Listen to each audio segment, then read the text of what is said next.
Alright, welcome back everybody. As you can see, I'm working on a small pressure washer. It's a husqvarna. I guess that's the model number there, 020490. So 3100 maximum PSI.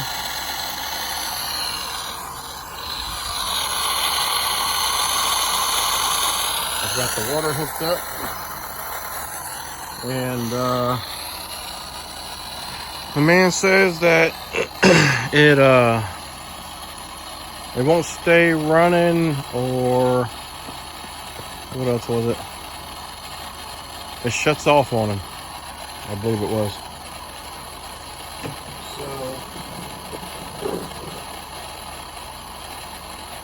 I got the water hooked up, and this is the way it was. The throttle was all the way up. So I'm going to push that back some and just crack it open a little bit. The choke was on, and it still is. And it looks like the fuel is in the off position. Typically it would be with the line if it were on. So I'm going to go ahead and turn it.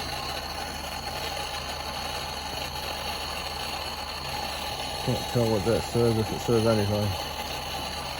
Alright, we're going to try to start this thing and get it to run and see what happens. And so here we go.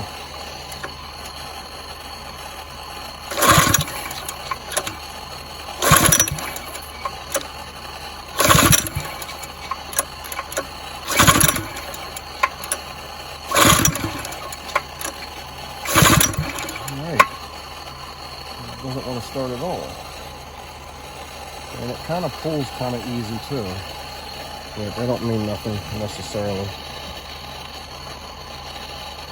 could have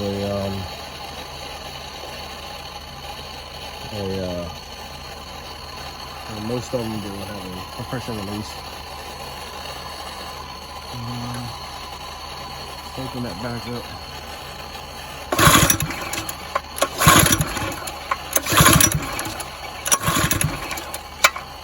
That's the other thing I need to do that I didn't do. Let's check for fuel. Looks like it's got fuel in it. Yep, kind of smells like fuel.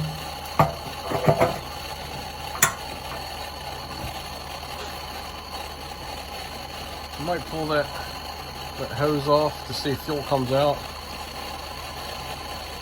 And then if it doesn't come out, I'll turn the handle, see if it does come out. I'm gonna have it in the wrong position. Pulse it will let me know if fuel is actually getting through, because that's a little bowl and filter right there. That could be plugged up.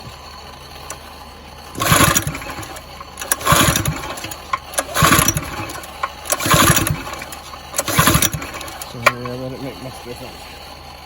Yeah, there might have thought there might have been an issue with the carburetor. Basically wanted me to take a look at that. Might need cleaning, he says. So, what I'm going to do my normal. Start from the beginning and work my way to the problem. It's okay to take what the customer has to say in consideration, but don't put all your chips in on what they say.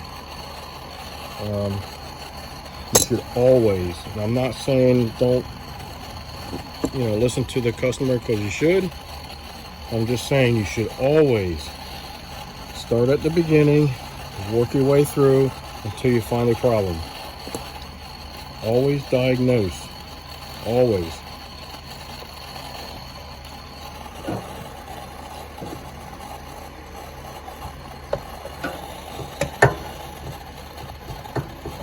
Come on off there.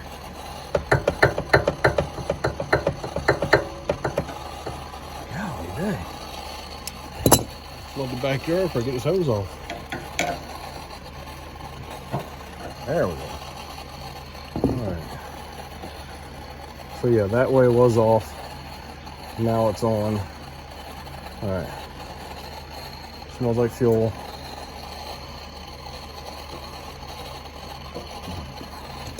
So the next thing I want to do is I think I want to go ahead and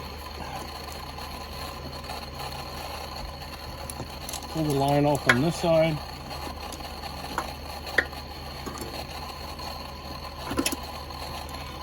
Alright, and already I have nothing.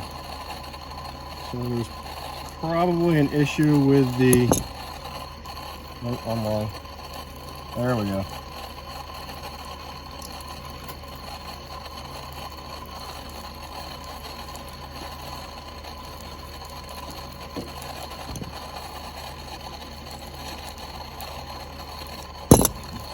With a 1/2-inch wrench, I'm just going to take the bolt off, or at least loosen it. See if fuel comes out of the bottom of it. No fuel is coming out of it. This jet looks fairly clean, but doesn't mean a little something can't be stuck in it. But there's no fuel coming out of this carburetor.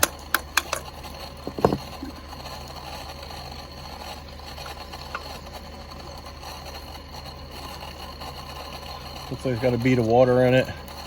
Some green stuff in the bottom of it.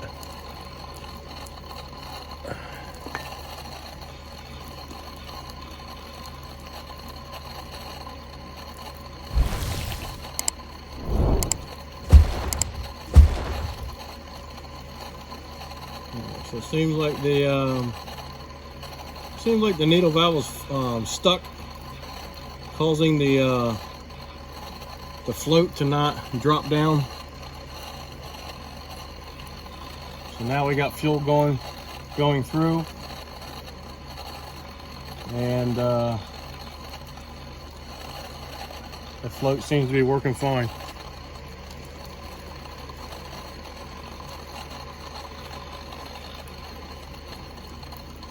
Alright, so I'll shut the fuel off. We'll stick this carburetor bowl back up on here.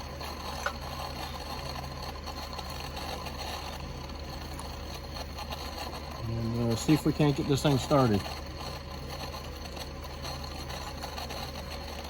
I will probably still take this carburetor off and run it through the ultrasonic cleaner. I do have the cleaner starting to warm up.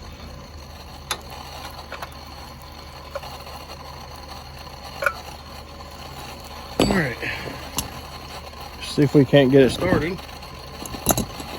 Let's see what happens. Is it gonna run?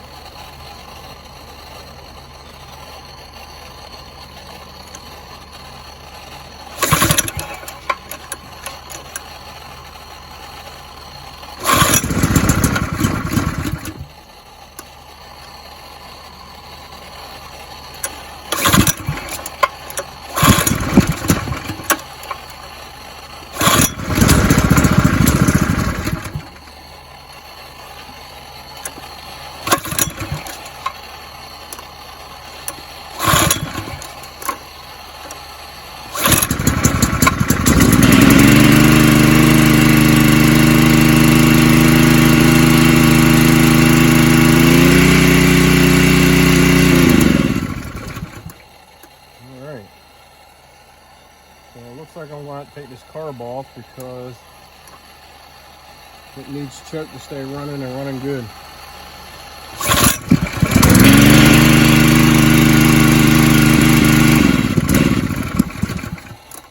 Well,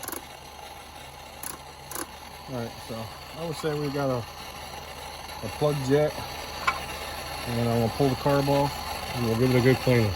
Alright, so we're probably going to need a 3/8 and 5/16 to get the assembly off. It's typically what you need for the Briggs & Stratton. So let me grab that. Oop.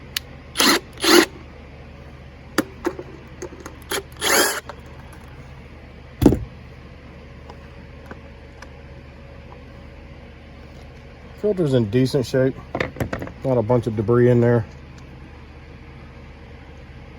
So.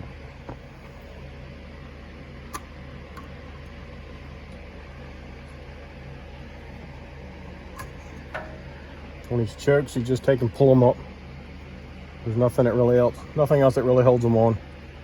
Just lift them straight off. Pull your hose out the back of your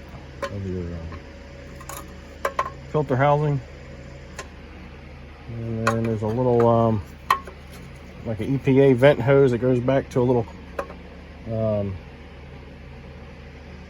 charcoal canister back there. I believe that's what that is. But most likely it's going to be in my way. There we go. Alright. Turn that out of the way a little bit. Go ahead and remove your fuel line. Get that out of your way.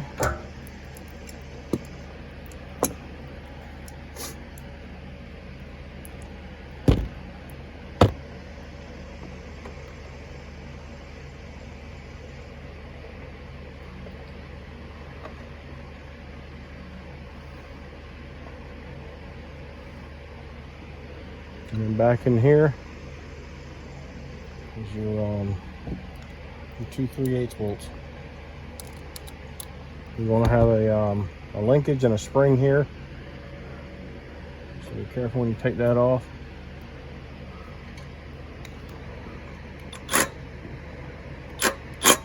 Well, for some reason, I guess that's metric. I'll just use my Torx. With a narrow shaft, I can get through here and nothing will be able to be in the way. Sometimes a socket can get in your way.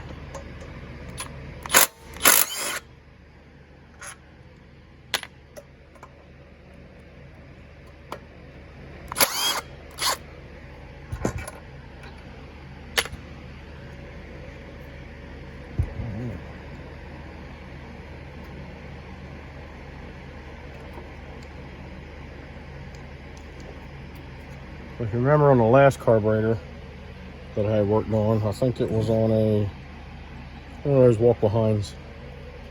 The spring went in the same hole as the throttle shaft does, but this one had the separate hole, kind of like I was explaining in that video. Alright, so we got this off. We're going to try to get this gasket off of here and this one off of here if we can without tearing them.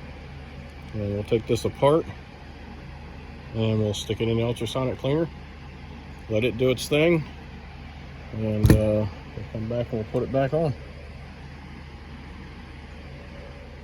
So hopefully this could help you out one day, and hopefully you enjoyed the content. If so, give me a thumbs up, subscribe, send me some comments, let me know what you think, be kind, help people when you can.